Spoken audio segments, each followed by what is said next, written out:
好，各位观众朋友，大家好，我是台湾房屋的陈泰元。今天呢，我们要为大家介绍的呢，就是现在这一栋的这个建筑物，那它叫做明水大观，在这里。好，大家看到这个字“明水大观”就知道。那这栋建筑物呢，稍微这样子照一下，感受一下它的外观。好，那接下来呢，我们就要告诉大家这一栋明水大观的它的一些算是说它的生活机能哦。首先，你跟我过来这边看一下如果说呢，你是要念书的话，那就是永安国小、跟滨江国中和滨江国小。那如果说像是一些市场或者是商圈就往那边。有没有看到这边？这边其实你走路5分钟就到了美丽华美丽华百乐园。那左边就是交通的那个捷运的剑南路站，那右边呢就是爱买跟家乐福。所以等于是说他们这边其实算是还蛮便利的啦，而且是属于闹中取静的这样的一个这个 T 字形的巷口里面。好，那基本上呢，这个生活机能介绍完了之后呢，我们就要带着大家往里面看一看喽。这一次的这个租案到底要跟大家介绍这个案子有多么格局方正，其实还蛮漂亮的。跟着我进来吧，走。好，那接下来呢，我们已经进到了这个房屋里面喽。那我们就赶快来告诉大家这个房子的一些基本的资料。首先呢，他们这边的房屋的总权状是67，实际上房屋的权状呢是58。那主建物呢是36，附属建物是5。也就是说呢，你室内实际上呢可以使用的空间也已经超过了40平喽。好，然后呢，他们这边的格局呢是属于算是3房2厅2卫，然后1厨跟1个阳台，大概是这样子。那当然还另外多加了一个佣人房啦。好，首先你看到这地方就是一个玄关的位置，你鞋柜通通都可以摆在这边。再来呢，当你一进来，你就看到这是一个很大的一个客厅，然后这边可以摆放你的电视在这里，然后呢，你的沙发就可以摆在这，或者是电视摆在这，因为这里有那个好像是接电视的那个口。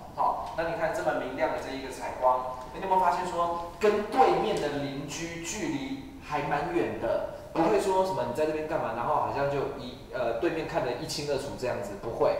好，然后再来，这里呢就是其中的一个卫浴设备。那他们这边有一个大浴缸。然后呢，这里是其中的一个房间。那这个房间呢，它其实就是说，你可以用来睡觉之外呢，你也可以当做是有点像是个人的工作室，其实都 OK。然后镜头麻烦你往那边看过去，那边在这边的上面，他们这边的冷气呢，其实也用的是那种像是中央空调哦。好，而且你看也都有基本的挑高，看我都这么高了，都还没有往到底。好，再来这里呢，就是他们的餐厅，所以呢，你餐桌当然就是可以摆在这里啦。然后呢，他们采用的就是天然瓦斯，而且呢是开放式的厨房。现在你可以看到这种还算蛮大的这种开放式厨房，已经还蛮难得的，已经就是不常见的就是了啦。再来呢，这个地方呢是他们的阳台。那你平常晒衣服、晾衣服，你可以在这里。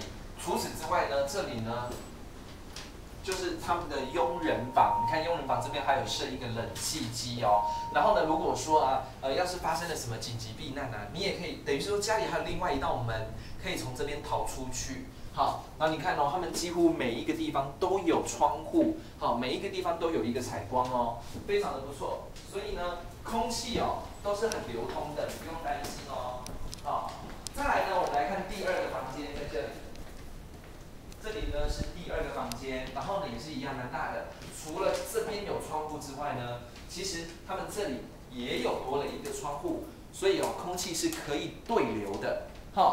最后呢，我们要跟大家介绍的呢，就是没有错，就是主卧。这里就是他们的主卧。基本上这个主卧屋主有说他还是特别有请这个所谓的风水师、地理师来研究，就是说哪个地方作为主卧比较好。那最后呢，就会觉得说，这边做主卧是比较好的。那你看这边一面采光，这边2面采光，然后呢，这里还有就是他们主卧的卫浴设备，在这边，这里还有一个3面的。好，然后这边就是干湿分离啦，这样子空气还不错，好，可以流通这样子，好，小心。好，那今天呢，我们原则上就为大家介绍到这边。那如果说呢，你要是对于这个明水大观这个案子感到非常有兴趣哦，哇，好想要承租哦，那想要知道它这边的租金啊，一个月到底是多少钱呢？那就麻烦来电询问喽。那我是台湾房屋的陈泰元，电话号码呢是0920120504。那我们下一集再见喽。